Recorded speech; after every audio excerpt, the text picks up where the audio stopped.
Okay. Hello, fellow traders. Tis I, the Rumpled One, coming to you on Wednesday, July 27th. The year's 2022. Let's talk trading. What you cannot control, part 3 with Walmal. As always, these videos are for educational purposes only. Your results may differ from mine and differ from Walmal's. Walmal, we've been trading here for about an hour. There's a few things we can't control, huh?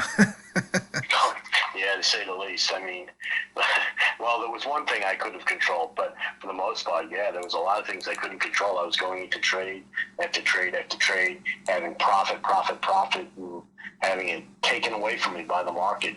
Even though you'd see on the screen that I had X number of pips, and and they gave me X minus Y. And it happened to me, I don't know, at least 3 times, if not more.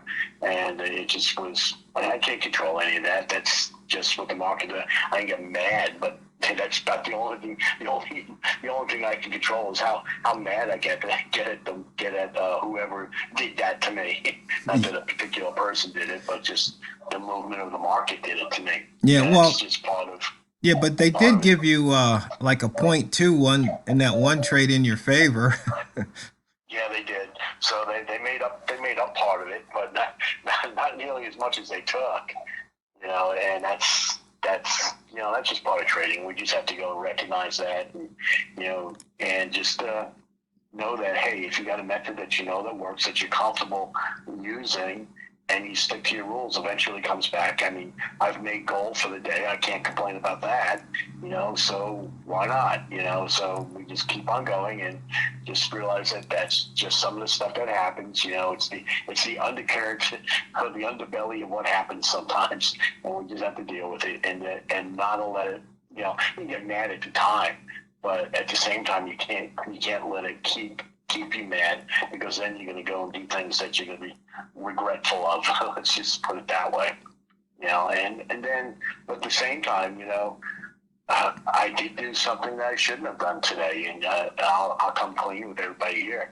And that was, I actually even called out to TRO that, hey, don't take any trades here. We're too close to the to news dropping. And probably 2-3 minutes after I said that, maybe a little bit longer than that, but not much. What did I do? I took the trade and it dropped 10 pips against me. It's like, in a flash, couldn't even get out. It was sort of like literally in one tick, because the news dropped, and so did the price of the pound dollar, and I was long. But that is something I could have controlled. I knew the news was coming out. I told you that the news was coming out, and I just did a bonehead thing, and just we all make mistakes, and again, what you can control what you can control, and you can't control what you can't control. Well, I can't control the fact that it dropped. I could have controlled the fact that I should never have taken that trade. And the other thing I did control in that situation is I controlled my, I was upset, obviously, and I was, working hard at that point to go and limit the damage, so to speak. But, that's the only thing I could control, is just keep control of my emotions, assess where I'm at, and make a judgment call as to how I'm going to get out of this mess. Do I take a 10 pip loss? Do I go and try to average in? How do I go and do that? And I followed my plan, and that's what I did control. I followed my plan after that. I went into disaster recovery mode and followed my plan, and was able to get out, with break even plus a tiny bit, which is all you can expect. When you mess up that bad, that's all you can expect. Yeah. I was trying to remember what, when we ran out of time yesterday, what we were discussing. Honestly, I don't recall, to be honest with you. Yeah. Yeah. but we do have the top of the hour right now, so I know that I like to take trades at this point in time, and I know you like to sit on your hands. So you're like, right now, I'd like to go short right here, just because it's the top of the hour, and I know that it's going to run a couple of pips. In whatever direction they choose, it's going to run a couple of pips in there, and just look to pick up 1 or 2 pips. Yeah. And but I know you like to wait on this candle, because you know that more times than not, it goes and turns around here. And so just so everybody knows, I did pick up, how much again? I got pips on that. So on a little drop there. I don't know if you got a 1 minute chart up or not, but I'm assuming you do because we normally talk about that. Actually, I put up the missed pivots chart, but I set it on H4 because I knew this was going to be a new H4 candle, and we've got the pivot at 2058. So I'd be looking to go long at the open, which is 46.6. And yeah, I don't like trading the first minute of the hour because, as Walmal just said, I usually pick wrong for some strange reason. So I just literally sit on my hands. I literally put my hands underneath my you know what and sit on them and wait for that clock to get to at least 01 before I start trading. Because that's something I can control. Exactly. Because one of the things you have to look at, there's some things you can't control, like is price going to go up or down on the next tick, and so you follow your plan, your method, and you place your stop loss, and then you kind of just see what happens. And hope isn't a trading plan, but we all hope it goes in our favor. So for example, exactly right. so we're in the launch pad. Anything that's 40 to 49, that's the launch pad, and price usually likes to come roaring out of the launch pad, and usually it gets to about 60. So I'd be looking for price to go to 2060. Now, one reason that it might not do it is I'm looking at the last H4 put in a daily high, and the pound, like if we switch to the H1 chart, now let's see, this is the wrong screen to do that on. This is a better screen. You can see here it likes to go, like we call it, coast to coast. It likes to put in a high and then put in a new low, or put in a low and then put in a new high. So we've put in the high for the day. So it might try and actually break down and hit that daily open. It wouldn't surprise me, especially if it drops below 2035. Yeah. The other thing we need to really talk about is the elephant that's in the room, and that's the news that's coming out today, because at 2 p.m. Eastern time, the FOMC statement comes out, and what that is, that's the interest rates that'll be coming out. And people are predicting 75 basis points of an increase, which is basically 0.75%. And I know I say this to you, Tiero, all the time.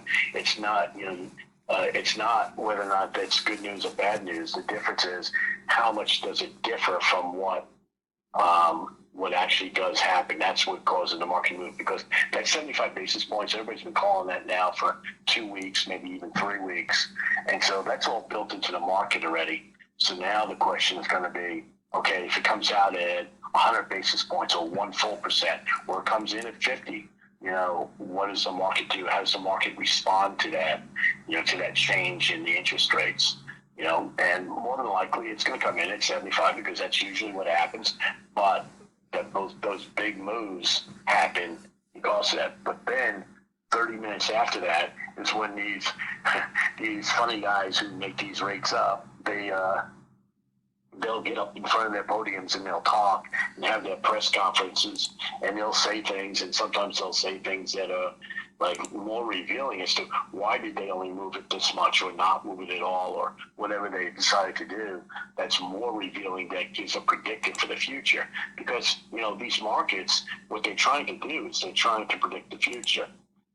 And that's what we're doing is, and it's funny, we're talking about you can't control what you can't control, right? Well, the reality is that's what the market's trying to do. The market's trying to put structure around what's going to happen in the future.